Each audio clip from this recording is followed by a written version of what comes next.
여러분, 지구가 둥근 것을 믿습니까? 제가 믿습니까 하지 않아도 다 배우시고 또 사진도 보시고 영상도 보셔서 그렇게 알고 믿고 계신 줄 압니다. 더 나가서 우리가 살고 있는 지구는 자전을 하고 있고 또 태양을 중심으로 공전하고 있다는 이런 사실도 우리는 잘 알고 있고 자동으로 믿고 살아가고 있습니다. 이해하고 알면 믿어지게 돼 있죠. 그런데 신앙생활은 이해가 안 되는 내용들이 너무 많습니다. 이해가 안 되기 때문에 잘 믿지 못하겠다는 사람들 많고, 특별히 남자들 가운데 이런 경우가 많이 있습니다.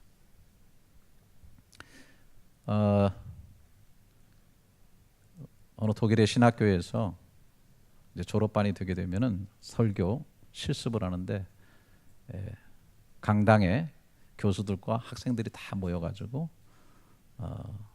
그 설교를 듣습니다. 한참 자유주의적으로 공부할 때니까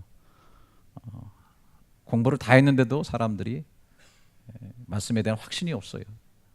그러다 보니까 어떤 한 학생이 나와가지고 설교를 하게 되는데 먼저 질문을 하더랍니다. 여러분, 제가 오늘 무슨 설교를 하실지 아시겠습니까? 그랬더니 아무도 대답을 하는 거예요. 아시는 분 있으면 손 들어보세요. 아무도 손을 들지 않습니다. 그랬더니 하는 말이 저도 무슨 말을 해야 될지 모르겠습니다. 그리고 내려가더라는 거예요. 그래서 그렇게 되면은 졸업하기가 어렵다, 낙제가 되니까 다시 한번 기회를 주겠다. 그래서 다시 올라가 가지고 설교를 하는데 또 묻는 거예요. 여러분, 오늘 제가 무슨 설교할지 아는 분 손 들어보세요. 예나 지금이나 신학생들은 마음이 좋아요. 저러다가 낙제하겠다 싶어서 다 손을 들어줬습니다. 그랬더니 하는 말이 다 아시니 설교할 필요가 없습니다. 내려온 거예요. 마지막 기회다. 너 이번에 안 되면 넌 낙제다. 다시 올라갔습니다. 또 질문하는 거예요. 여러분, 제가 오늘 무슨 설교를 할 줄 압니까? 이제 학생들이 곤란해진 거죠. 아시는 분 손 들어보세요. 하니까 어떤 사람들은 손을 들고 어떤 사람들은 가만히 있고 어떤 사람은 반쯤 엉거주춤 들고 있는 거예요. 그랬더니 하는 말이 아는 사람이 모르는 사람을 가르쳐 주십시오. 그러다는 거. 잘 모르고 인도하면 소경에 소경을 인도하고 다 구덩이에 같이 빠지게 되는 거죠. 성경은 바로 알고 믿으라고 아주 강하게 강조하고 있습니다. 제대로 알아야, 제대로 공부해야, 연구해야, 그리고 생각해야만 바르게 믿을 수 있다라고 하는 것입니다. 호세아서 6장 3절에 그러므로 우리가 여호와를 알자, 힘써 여호와를 알자라고 도전하고 있습니다. 여러분, 심지어 우리가 생각하는 영생이라는 것도 사실은 아는 것에서 오는 것입니다. 요한복음 17장 3절에 영생은 곧 유일하신 참 하나님과 그가 보내신 자 예수 그리스도를 아는 것이니다. 그랬어요. 아는 것이다. 잘 아시는 요한복음 8장 32절에 진리를 알지니 진리가 너희를 자유케 하리라. 깨닫고 아는 진리가 우리에게 자유를 준다라고 하는 것입니다. 지식이 제대로 되어 있지 않는 신앙은 굉장히 위험합니다. 바른 지식 위에 쌓여지지 않는 믿음은 맹목적이 되고 미신적 믿음이 되기가 굉장히 쉽다고 하는 것입니다. 로마서 10장에 보면은 바울이 이 부분에 대해서 굉장히 중요한 것을 우리에게 강조해주고 있습니다. 로마서 10장 1절에 보면 형제들아 내 마음에 원하는 바와 같이 바와 하나님께 구하는 바는 이스라엘을 위함이니 곧 그들로 구원을 받게 함이라. 여러분, 하나님이 선택한 이스라엘 백성이 구원받기를 원한다는 거예요. 그렇게 간절히 기도한다는 거예요. 그들은 구원에 지금 못 미치고 있다라고 하는 것을 얘기하고 있는 것입니다. 2절 내가 증언하노니, 증언한다고 하는 것은요, 자기도 유대인으로서 그 가운데 있었던 사람이기 때문에 증언하는 거예요. 그들이 하나님께 열심히 있으나 올바른 지식을 따른 것이 아니니라. 하나님의 의를 모르고 자기 의를 세우려고 힘써 하나님의 의에 복종하지 아니하였느니라. 놀라운 일이죠. 이스라엘 백성이 하나님의 선택받은 백성이라고 하고 하나님께 열심히 있었지만은 그들은 구원이 필요하다는 거예요. 구원받지 못했다는 거예요. 왜 그래요? 하나님께 대한 열심은 있으나 올바른 지식을 따른 것이 아니라는 것이죠. 무조건 믿습니다 하면서 무조건 열심을 가지고 하는 그런 신앙, 문제가 많이 있다는 것. 올바른 지식을 따라가야 되는 것. 여러분, 올바른 지식의 첫 번째 단계가 뭡니까? 여러분, 우리 잘 알고 있죠? 지구가 둥근다는 것 이상으로 더 우리가 확실하게 하는 것은 인간은 태어나면 다 반드시 죽는다. 성경에 보니까 히브리서 9장 27절에 한 번 죽는 것은 사람에게 정해진 것이요 그 후에는 심판이 있겠다. 이거보다 확실한 진리가 어디에 있습니까? 그런데 왜 이 죽음이 있고 심판이 있는가? 로마서 6장 23절은 정확하게 말해요. 죄의 싹은 사망이에요. 죄의 문제다. 꽃꽂이 해가지고 꽂아놓은 꽃이 아름답긴 하지만은 그 뿌리에 잘려있기 때문에 곧 죽게 된다. 하나님과 인간과의 가로막힌 그 죄가, 그 싹이 결국은 사망을 가져온다. 로마서 3장 20절, 23절은 이렇게 말합니다. 그러므로 율법의 행위로 그의 앞에 의롭다 하심 얻을 육체가 없나니 율법으로는 죄를 깨달을 뿐이다. 23절 모든 사람이 죄를 범하였음에 하나님의 영광에 이르지 못한다.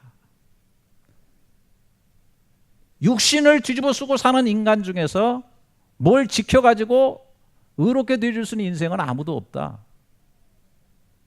모든 사람이 죄를 다 지었다. 성경은 아주 정확하게 얘기를 하고 있습니다. 하나님의 영광에 이르지 못한다. 그래서 율법으로 완전케 되지 못하기 때문에 하나님 율법만 주신 것이 아니라 제사 제도를 주셔가지고 짐승을 대신 피를 흘리게 함으로써 죄를 속하는 그런 일을 하게 해 주신 것이다. 이것은 다 그림자입니다. 이것의 원형이 뭐냐? 예수 그리스도라는 것이죠.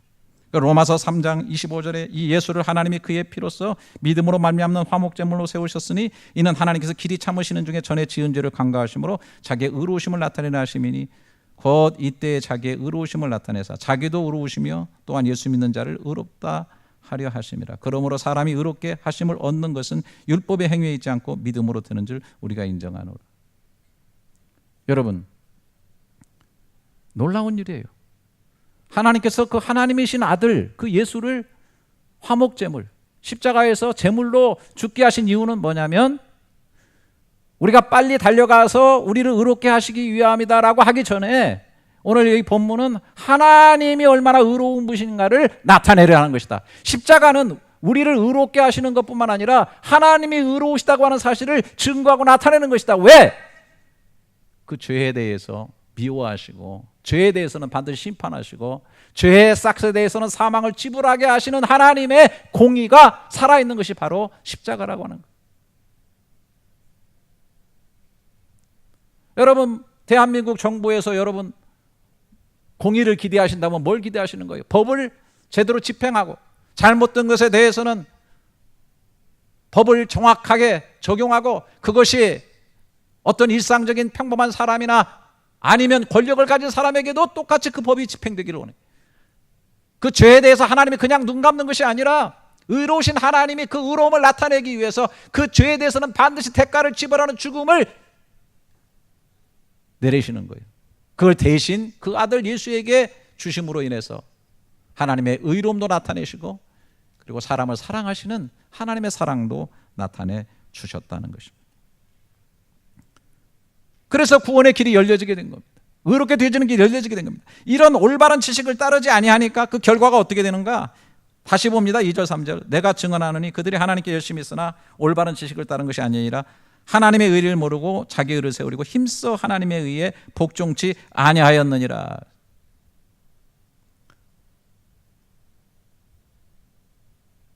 여러분, 이 세상의 모든 종교들이 가는 길이 바로 이 길이에요. 뭔가 올바른 길을 하고, 그러니까 자기 의를 세우려고 하는, 내가 옳은 길을 가고 올바른 일을 해가지고 어떤 의의를 세워서 신을 만족시키고 뭔가 구원을 하고 해탈을 하고 뭔가 이뤄보려고 사람들이 몸부림치고 있다는 겁니다. 그런데 이런 하나님에 대한, 신에 대한 열심을 가지고 있지만 이것이 올바른 지식을 따른 것이 아니기 때문에 그렇게 육체적으로는 의의를 이루는 완성을 할 수 없기 때문에 하나님이 그 아들을 주셔서 죽이심으로 인해서 죄의 대가를 지불하게 하심으로써 이루어놓으신 그 의의를 오히려 발로 차버리는 그런 형태가 벌어졌다는 것입니다. 만약에 내가 폭탄띠를 두르고 이방인 속에 들어가 가지고 내가 자살 테러를 하면은 내가 바로 그들이 얘기하는 무슨 뭐 천국에 들어가고 하늘나라에 들어가는 식으로 만약에 된다고 한다면 슬픈 일이죠. 그 열심을 가지고 오히려 하나님께서 예수 그리스도를 통해서 구원의 길을 마련해 주시는데 그거를 발로 차버리는 것과 똑같다는 거예요. 자 잘못하게 되면 하나님에 대한 열심을 가졌다고는 모든 이 세상의 종교적인 행위들이 오히려 하나님이 이루어놓으신 구원의 길에서 멀어지면서 그 하나님의 의의를 힘써 복종치 않는 쪽으로 가게 되는 그런 상황이 벌어지게 된다. 그래서 올바른 지식을 갖고 신앙생활을 하고 복음을 알고 신앙생활하는 것이 매우 중요하다는 것입니다. 그래서 10장 9절부터 이렇게 말합니다. 내가 만일 내 입으로 예수를 주로 시인하며 또 하나님께서 그를 죽은 자 가운데 살리신 것을 내 마음에 믿으면 구원을 받으리라.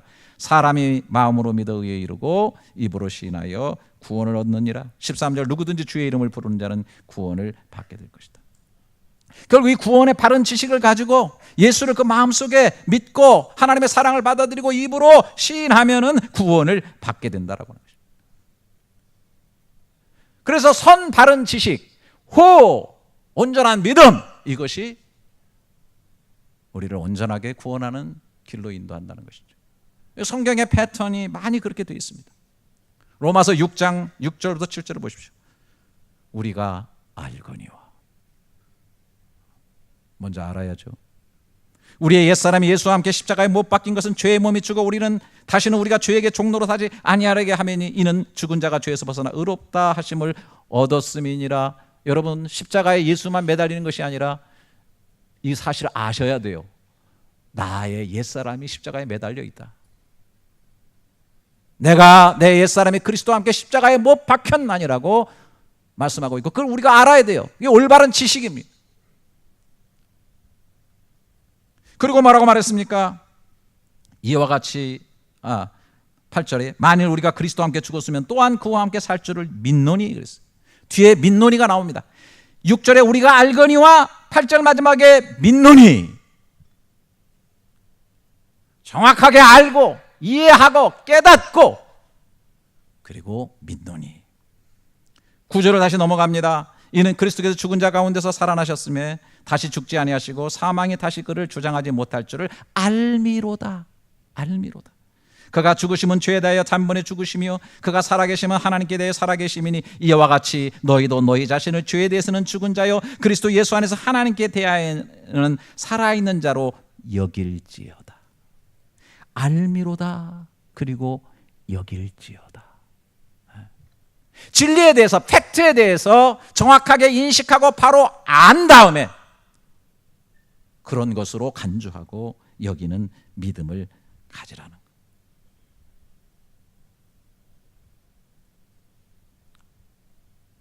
그래서 바울은 특별히 교인들을 향해서, 에베소 교인들을 향해서 이 아는 것에 대해서 굉장히 강조합니다. 특별히 성령께서 그들의 마음을 주장하셔서 마음의 눈을 밝히셔가지고 알게 해달라 간절히 기도하고 있어요. 에베소 1장 10절에 우리 주 예수 그리스도의 하나님 영광의 아버지께서 지혜와 계시의 영을 너에게 주사, 성령이 하시는 일은 뭐예요? 하나님을 알게 하시고 또 너희 마음의 눈을 밝히사 그의 부르심의 소망이 무엇이며 성도 안에서 그 기업의 영광의 풍성이 무엇이며 그의 힘의 위력으로 역사하심을 따라 믿는 우리에게 베푸신 능력의 지극히 크심이 어떠한 것을 너희로 알게 하시기를 구하노라.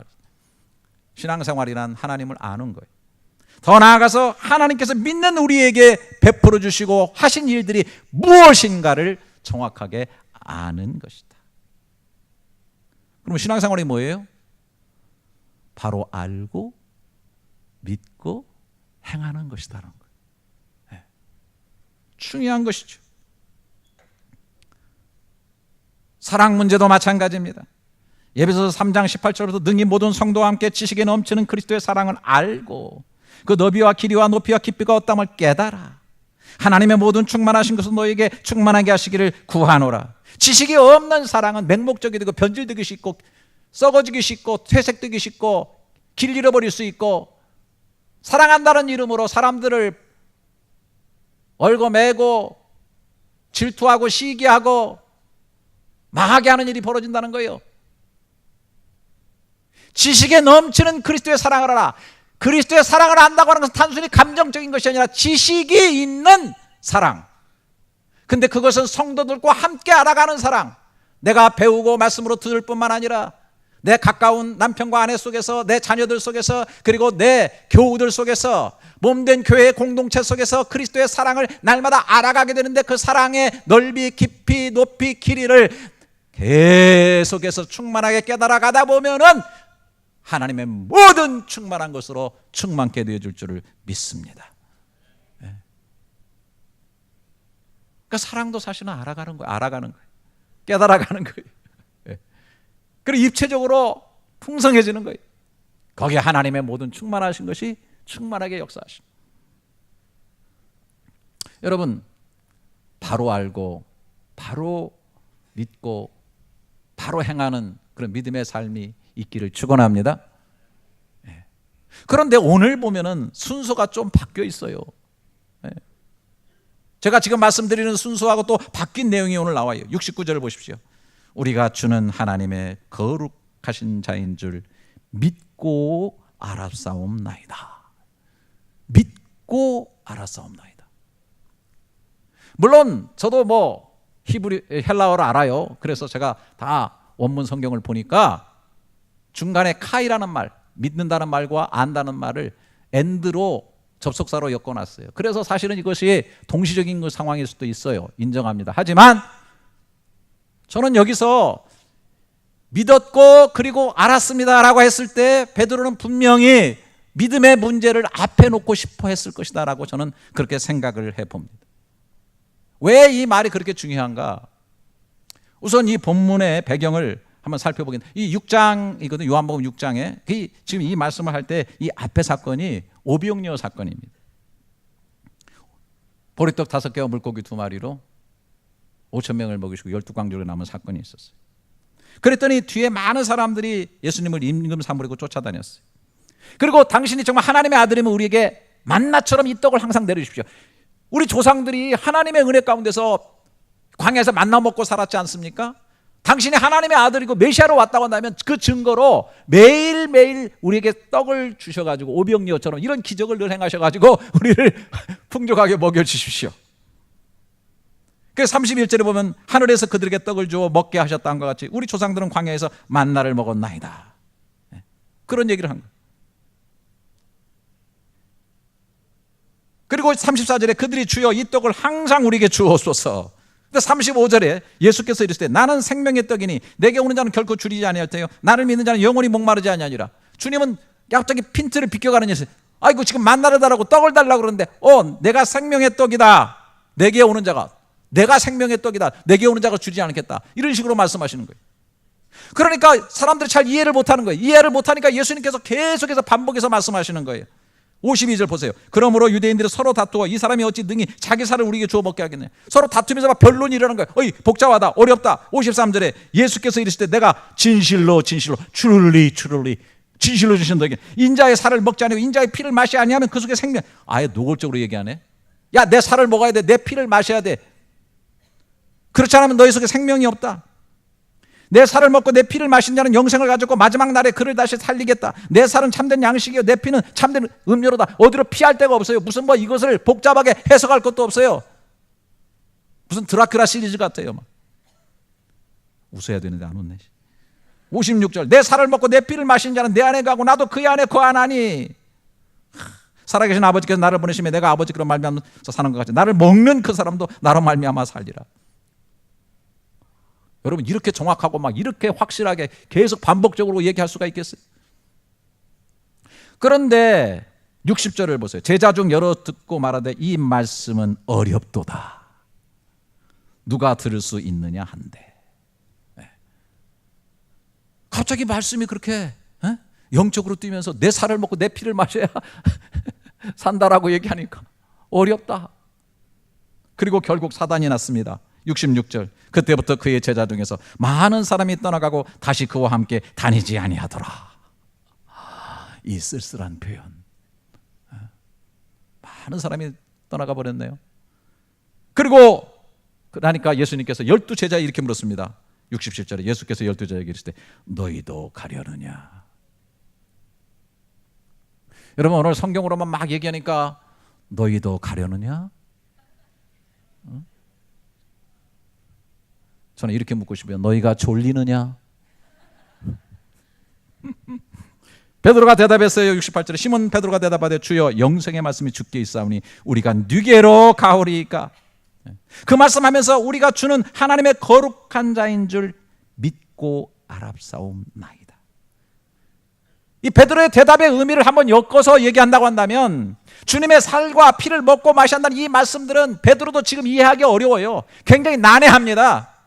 물론 후에 가면은 그것이 무엇인지 십자가의 의미를 깨달을 수 있겠지만 너무나 난해하지만은, 그래서 많은 사람들이 떠나갔지만은, 그들은 떡만 구했지만은, 그러나 베드로는 어차피 주는 여기서 하나님의 거룩한 자인 줄, 하나님의 거룩한 자, 다시 말해서 메시아요 하나님의 아들이신 자 아닙니까? 인 줄 우리는 믿고 알아가고 있지 않습니까?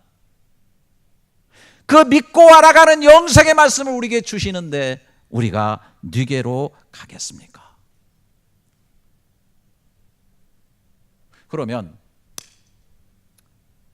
다시 우리 처음으로 돌아가가지고 베드로가 그 예수님 처음 만나가지고 예수님 따라가던 시절로 한번 가보십시다. 한번 계속 좀 주의를 기울이면서 좀 따라오세요. 생각 속에서. 자, 누가복음 5장에 보면은 3절에 예수께서 한 배에 오르시니 그 배는 시몬의 배, 베드로의 배였거든요. 육지에서 조금 떼기를 청하시고 앉아서 배에서 무리를 가르치셨어요. 말씀을 전하셨네요. 4절 말씀을 마치고 시몬에게 이르시되 깊은 데로 가서 그물을 내어 고기를 잡으라. 베드로의 배에서 예수님이 말씀을 하고 계셨어요. 근데 그 베드로는 뭐 하고 있냐면 밤새 가서 그물질을 했는데 아무것도 못 잡아가지고 그물 씻고 그리고 이제 철수 준비하고 있는데 예수님께서 그 배에서 말씀을 전하는데 말씀을 듣다 보니까 와, 이거 평범하진 않네. 와우, 이 대단한 말씀인데 이거. 이렇게 하면서 지금 마음속에 뭔가 지금 막 지금 그 갈릴리 바다처럼 뭔가 풍랑이 일고 있어요 지금. 그런데 예수님께서 갑자기 베드로를 쳐다보시면서 깊은 곳에 그물을 내려 고기를 잡으라 그런 거예요. 그때 여러분 아시죠? 5절에 시몬이 대답하여 이르되 선생님 우리들이 밤을 새도록 수고하였을 때 잡은 것이 없지만은 말씀에 의지하여 내가 그물을 내리리다 하고 그렇게 하니 고기를 잡은 것이 심이 많아 그물이 찢어지고 두 배에 잠길 정도로 많았다. 그런 얘기거든요.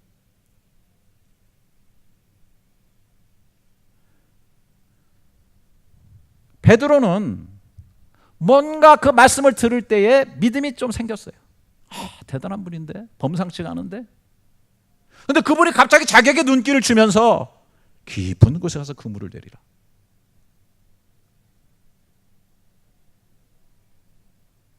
아니 다 훑었어요. 내 어부 상식으로는 깊은 곳에 지금 그 고기 있을 때가 아니걸랑요.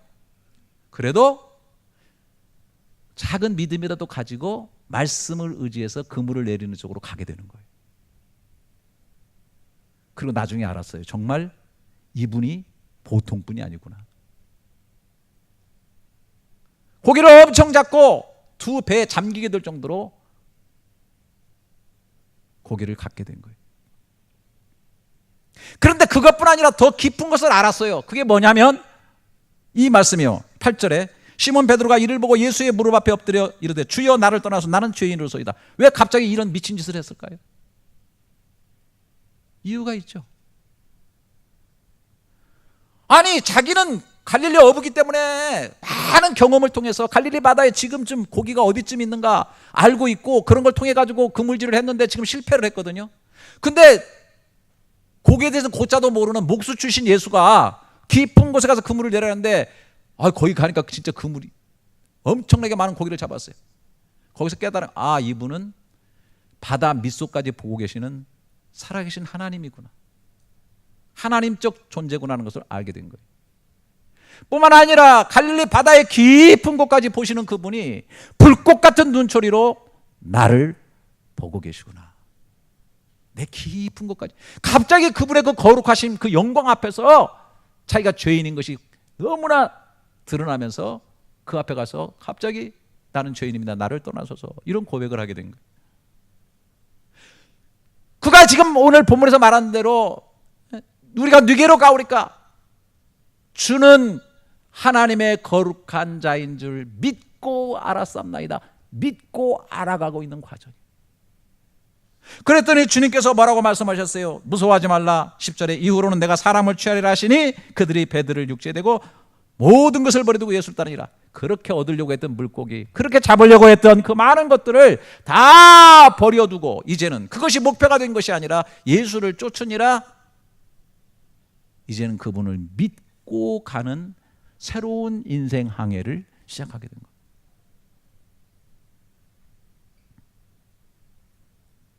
그러면서 그는 경험하고 있습니다. 믿고 모든 것을 버리고 따라가면서 그분이 어떤 분인가를 알게 되고 하나님의 나라의 역사에 그가 동참하면서 수많은 말씀들을 깨닫게 되는 쪽으로 가게 됩니다.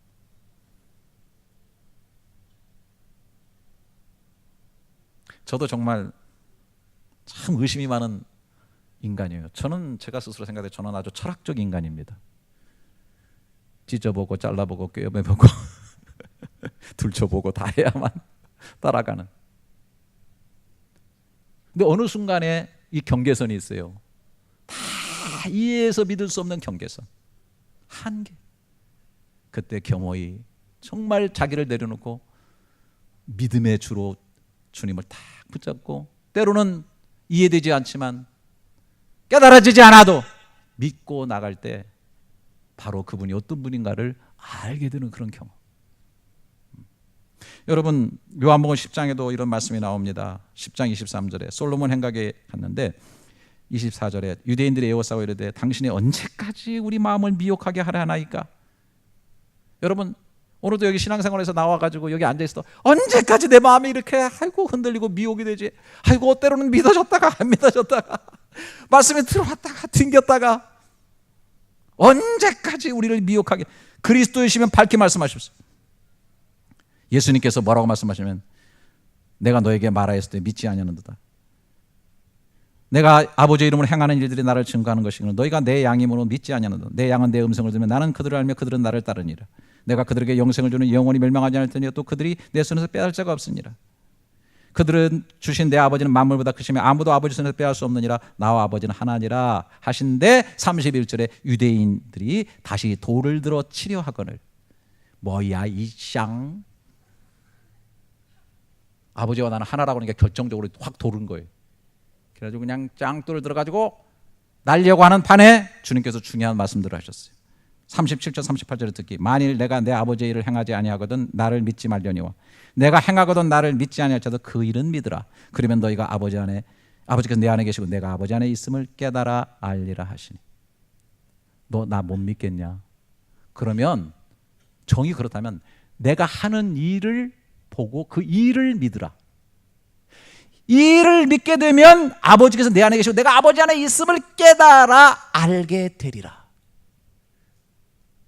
내가 누군지 못 믿겠으면 내가 하는 일을 믿으라. 그 말은 무슨 말이에요? 여러분 아시죠? 예수님께서 베들레헴에서 태어나셨죠? 구약에 예언된 대로 나사렛에서 자라셨죠? 예수님께서 눈먼 자를 눈을 뜨게 하셨죠? 안진뱅이를 일으키셨죠? 벙어리의 혀를 말하게 했죠? 강력한 귀신들을 내쫓았죠? 죽은 나사로를 살렸죠? 무리를 걸으셨죠? 오늘 오병이어의 사건으로 사람들을 먹이셨죠? 그들이 보고 있는 팩트라는 거예요. 너희들은 이걸 보고 있지 않느냐? 너희들은 이걸 듣고 있지 않느냐? 이것이 뭐냐? 이것이 구약에서 하나님이 메시아를 보내면, 그리스도를 보내면 이루어질 것이라고 말했던 그 일들이 아니냐? 왜 그걸 부정하느냐 그거예요.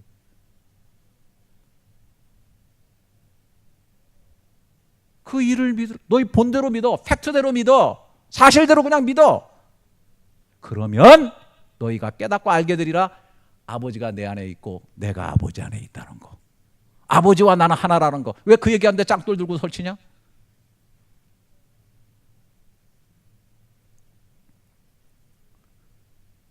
저도 주님에 대해서 많은 고민을 하지만, 그래서 성경을 연구하고 스터디하고 예수님의 사건들을 면밀하게 조사하고 구약과 신약을 대조해보고 역사 속에서 바라보고, 뿐만 아니라 가장 결정적인 것, 주님의 부활의 사건, 그 역사적 그런 사건 속에서 그 어떤 것보다도 이렇게 명확하고 뚜렷한 증거가 없는, 면밀하게 그 사실들을 조사해 보니까 바로 이분이 하나님의 아들이시구나, 메시아구나. 저도요, 저 목사지만 솔직히 저 인간적으로요, 자다가도 어떤 때 깰 때가 있어요. 아니 내가 미쳤나?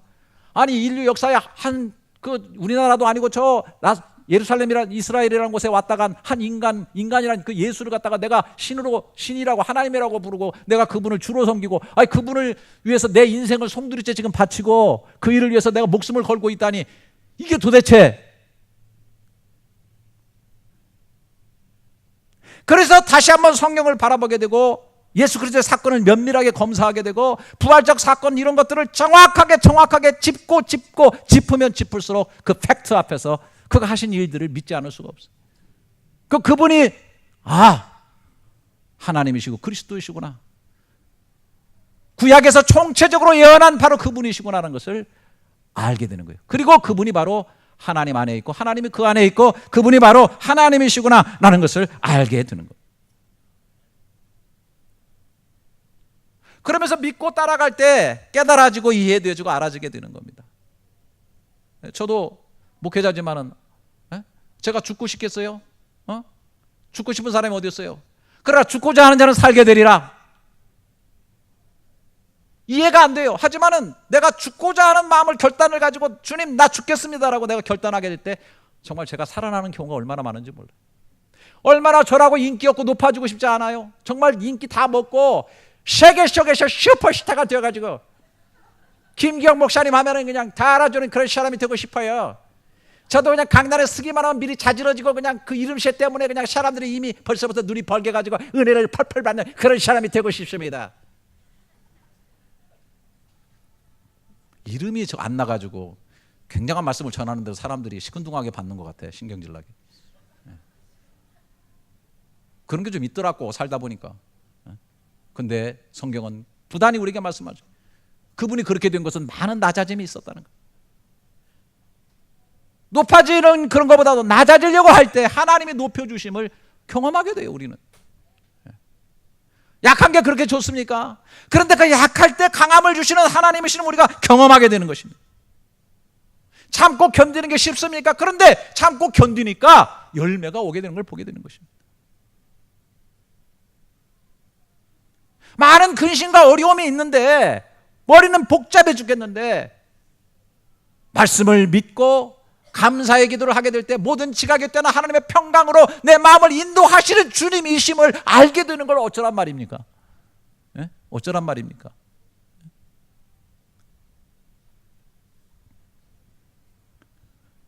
주고 싶지 않아요. 갖고 싶어요, 저도. 하지만 그래도 주는 자가 복이 있다 하니까 주는 거를 조금이라도 신용을 내보니까 누르고 흔들어 능히 넘치게 되돌려 주시는 하나님의 풍성한 은혜, 그 정말 알 수 없는 그 감격, 기쁨, 감사가 내 속에 존재의 의미를 발견되는 그런 은혜를 받게 돼요. 할렐루야. 말씀이 진리라는 것을 알아가게 되는 겁니다. 힘들고 어려우고 낙심되어져 절망되어져서 좌절되어지는데 뭐 하나님 앞에 악마하고 앉아있으면 독수리에게 새 날개가 나온다고? 근데 휘두라치고 바쁘고 정말 내가 죽겠으면요, 저는 정말 하나님 앞에 가만히 멍 때리고 앉아 있습니다.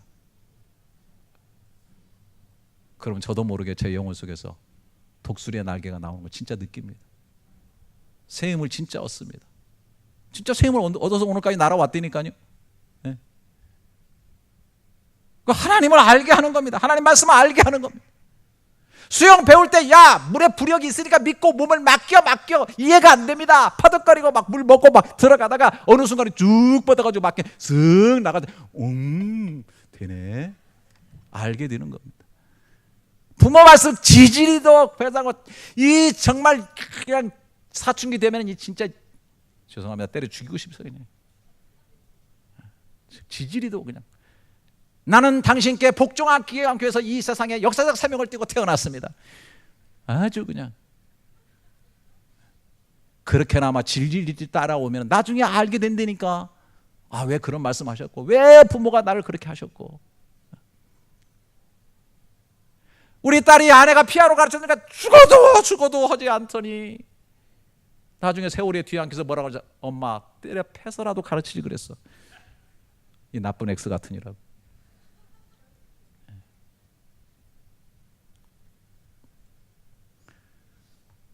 나는 갈색의 소가 푸른 풀을 먹고 어떻게 하얀 우유를 생산하는지 모르지만 저는 그것을 맛있게 아침에 요구르트로 만들어서 늘 매일마다 먹으면서 신선한 새 힘을 얻습니다.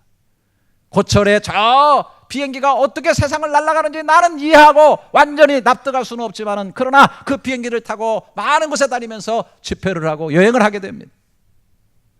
쇠체각과 유리 조각으로 만들어진 스마트폰이 어떻게 동영상을 나누고 어떻게 정보를 주고 어떻게 전화하게 되는지 저는 그 원리를 다 이해하지 못하지만 그냥 믿음으로 사용해서 풍성함을 누리게 됩니다.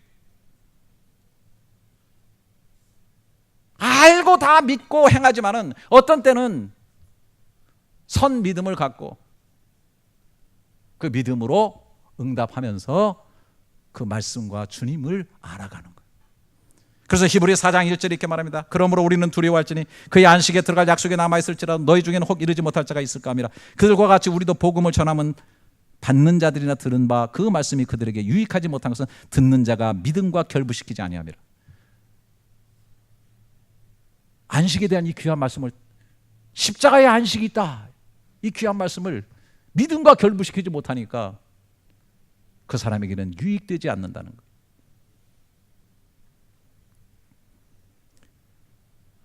나사로 살린 사건 아시죠? 나사로를 살리기 전에 주님께서 이렇게 말씀하셨습니다.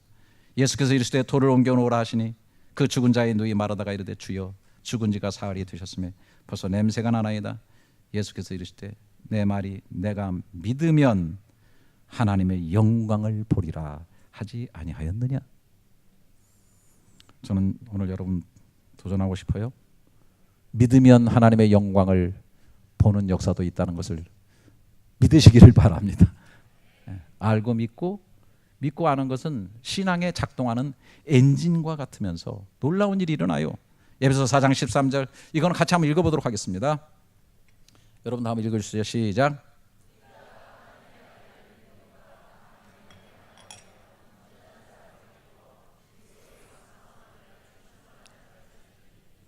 네, 믿는 것과 아는 일에, 그죠? 믿음이 여기 먼저 믿는 것과 아는 일에 하나가 되어 온전한 사람이 이루어지고 그리스도의 장성한 분량이 충만한 데까지 이루어지죠.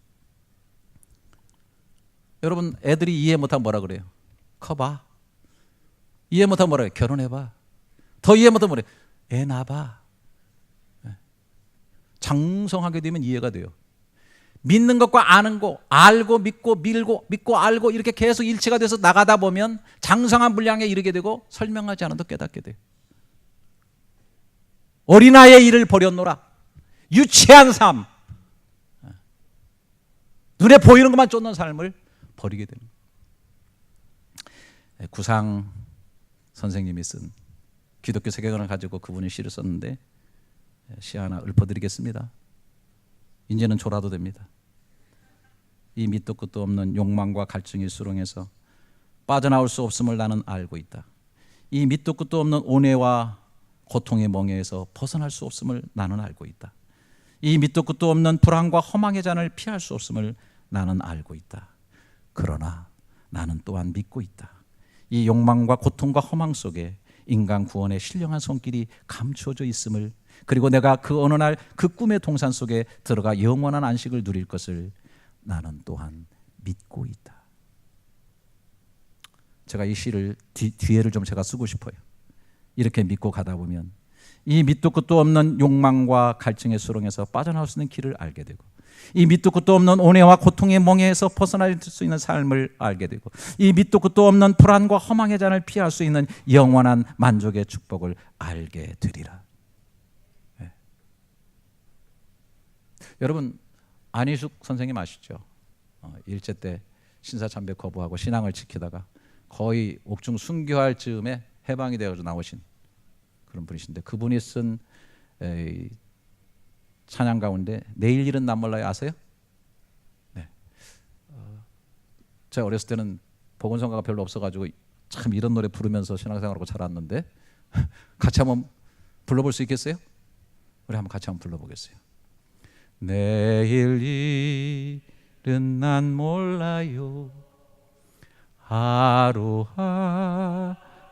살아요, 불행이 나 요행함도 내 뜻대로 못해요, 험한 일 가고 가도 끝은 없고 고뇌요, 주님 예수 발레미사 내 손 잡아 주소서, 내일 일은 난 몰라요, 장래일도 몰라요, 아버지여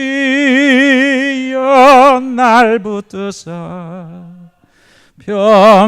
평탄한 길 주옵소서. 아멘. 사실은 제가 어느 글에 보니까 이 찬송은 원래 아이라 스탠필이라고 하는 목사님이 1950년도에 지은 그 곡과 이 가사를 의역해가지고 한국어로 만든 그런 찬양이라고 해요. 이 내용을 보게 되면은 원문에 I don't know about tomorrow, I just live from day to day. 내일 일에 대해서는 난 몰라요, 하루하루 살아요. 내일의 햇빛으로부터 빌려 살지 않아요. 내일의 하늘이 회색으로 될 수 있으니까요. 내일에 대해서는 걱정 안 합니다. 예수님이 말씀하신 것을 알기 때문입니다. 난 오늘 그분 옆에서 걸을 것입니다. 그분은 앞길을 아시기 때문입니다. 내일에 관한 많은 것을 난 이해할 수 없는 듯 하지만은 누가 내일을 잡고 계신지 나는 알고, 누가 내 손을 잡고 계신지 나는 알아요. Many things about tomorrow I don't seem to understand, but I know who holds tomorrow and I know who holds my hand. 내일은 난 몰라요가 나는 알아요로 바뀌고 있어요. But 나는 그러나 I know who holds tomorrow.